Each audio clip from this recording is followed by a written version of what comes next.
আসসালামু আলাইকুম গাইস, সবাইকে স্বাগতম রাইডার স্টোরিজ চ্যানেলে। আপনি কি নতুন ডেলিভারি কাজের সাথে সংযুক্ত হতে যাচ্ছেন বা আপনি কি নতুন করে ডেলিভারি কাজ শুরু করেছেন? তাহলে এই ভিডিওটি আপনার জন্য, যে কিভাবে প্রতারকের হাত থেকে বাঁচবেন। তো ভিডিওটি শেষ পর্যন্ত থাকুন, চলুন আমরা জেনে নিই কিভাবে। এই মুহূর্তে আমি একটি পার্সেল নিয়ে যাচ্ছি গুলশানে। তো পার্সেলটি নিয়ে যেতে যেতে আপনাদের সাথে কথা বলি। আজকে ডেলিভারির বিষয় নিয়ে কোনো কথা বলবো না, কয় টাকা ইনকাম করলাম, কয় টাকা কি করলাম সেই বিষয়ে কোনো কথা বলবো না। আজকে সবচেয়ে গুরুত্বপূর্ণ যে বিষয়টি আমার কাছে মনে হয়েছে যে আলাপ করা প্রয়োজন, সেটা হলো প্রতারণা। মানে বাংলাদেশের প্রতারণা এমন একটা পর্যায়ে গিয়ে পড়েছে যে এখন প্রতারক চক্র যে কারো সাথে প্রতারণা করতেছে, হোক সে বড়লোক, হোক সে মধ্যবিত্ত বা গরিব। দিন খাওয়া খেটে খাওয়া মানুষের সাথে প্রতারণা করতে ছাড়ে না। সিএনজি ড্রাইভার হতে শুরু করে ডেলিভারি ম্যান, সবার সাথেই এই প্রতারণাটা চলতেছে। তো প্রতারণাটা কেমন? দেখা গেল আপনার কাছে কোনো একটি রিকোয়েস্ট আসছে। তো রিকোয়েস্ট যে করছে সে আপনাকে কল দিয়ে বলল যে ভাই আমি তো এটা রিসিভ করব, আমি আমার এখান থেকে রিকোয়েস্ট দিছি, আপনি অমুক জায়গা থেকে এই পার্সেলটি নিয়ে আসেন, আপনার কাছে ক্যাশ থাকলে এই টাকা দিয়ে পার্সেলটি নিয়ে আসেন, আমি আপনাকে এসে রিসিভ করার সময় আপনাকে আমি সম্পূর্ণ টাকাটা পেমেন্ট করে দেবো, এইরকম কথা বলবে। তো এরকম, তো আপনার ধরেন ডেলিভারি কাজে সাথে আছেন, আপনি তো তাকে বিশ্বাস করে ফেললেন।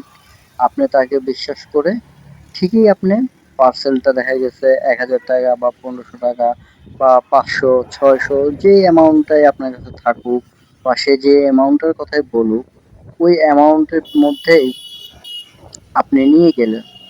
নিয়ে যাওয়ার পরে সেই রিসিভারের কাছে গিয়ে আপনি তাকে কলের পর কল দিলেন, কিন্তু সে কল ধরতেছে না।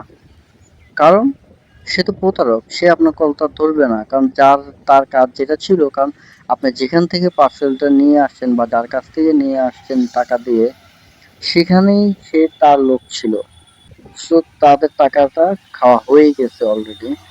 এরকম একটি ঘটনা কিছুদিন আগে আমার একটা পরিচিত ভাই ব্রাদার সাথে হয়েছে, নতুন ডেলিভারি কাজের সাথে সংযুক্ত হয়েছে। তো সে তো আর বুঝে নেই।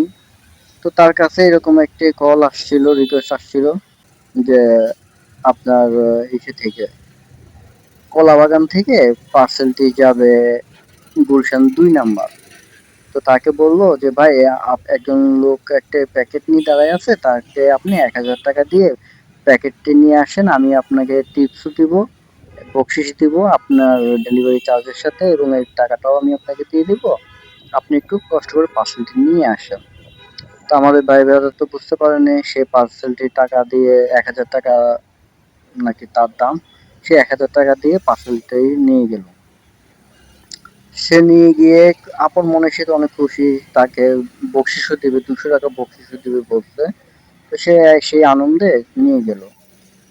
তো নিয়ে যাওয়ার পরে সে রিসিভারের লোকেশনে গিয়ে সেই রিসিভারের নাম্বারে কল দিচ্ছিল, তার ফোনটা বন্ধ বলতেছিল। সে প্রায় আধা ঘন্টা ১ ঘন্টার মতো ওয়েট করে কল দিয়ে তাকে আর পেল না।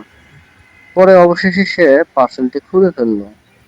কারণ তার মনে একটু তখন সন্দেহ হয়েছে যে বিষয়টা কি, সে আমার ফোন করতেছে না, আমার টাকা গেল, তাকে পাচ্ছি না, তার ফোন বন্ধ। সে পার্সেলটি খুলে ফেললো, প্যাকেটটি খুললো। তো প্যাকেটটি খুলে সে পেলো খালি, প্যাকেটের মধ্যে কোনো টাকা নেই। তারপর সে আমাকে ফোন দিল পরামর্শের জন্য। সে বললো ভাই, এরকম এরকম ঘটনা ঘটছে আমার সাথে, আমার তো সারাদিনে যা ইনকাম করলাম সব নিয়ে গেছে। তো সে তো বুঝতে পারেনি বিষয়টা, তার সবকিছু নিয়ে গেল।